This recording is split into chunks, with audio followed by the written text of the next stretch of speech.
அவயோகி. அப்போ ஒரு மேஷ லக்னத்துல ஒரு ஜாதகர் பிறந்திருக்கிறார், புதன் தசை வரப்போகுதுன்னா அது ஒரு 17 வருட மகாதசை. இந்த 17 வருடமும் ஜாதகருக்கு சிரமங்கள் இருக்குமானா கண்டிப்பாக தனித்து வலுவற்ற புதன் சிரமத்தை கொடுக்கிறார். ஆனா ஒரு ஜாதகர் மேஷ லக்னத்திலே ஜனனித்து அந்த லக்னாதிபதி ஒரு புறம் இருக்க, லக்னத்திற்கு 5 குடையவனும் 9 குடையனுமான 5 9க்கு அதிபதிகளான சூரிய பகவானும் குரு பகவானும் ஸ்தான பலத்தை பெற்று புதனை தொடர்பு கொண்டால் இந்த புதன் யோகத்தை செய்கிறார். அல்லது ஆதிபத்திய ரீதியில புதன் ஸ்தான பலத்தை இழந்து தசை நடத்தினாலும் யோகம் பண்றார்.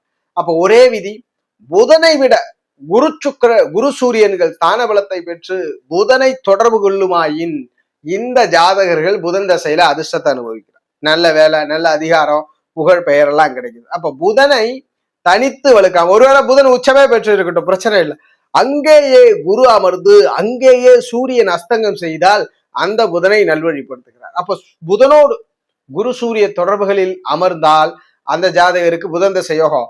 கூடுதலா புதன் வலுவிழந்து குரு சூரியன் வலுத்தாலும் மிகப்பெரிய யோகம். இந்த புதன் தசையில 17 மகாதசையில மேஷ லக்ன ஜாதகர் வலுவை அனுபவிப்பார். ஒருவேளை எந்த காம்படிஷனும் இல்லாம புதனே வலுத்து இருக்கிறார், இந்த திரிகோண தொடர்பு இல்லைன்னா அப்பதான் ஜாதகர் சிரமப்படுவார். அப்ப இந்த விதியில் இருந்தால் அவயோகியான புதன் யோகத்தை செய்கிறார்.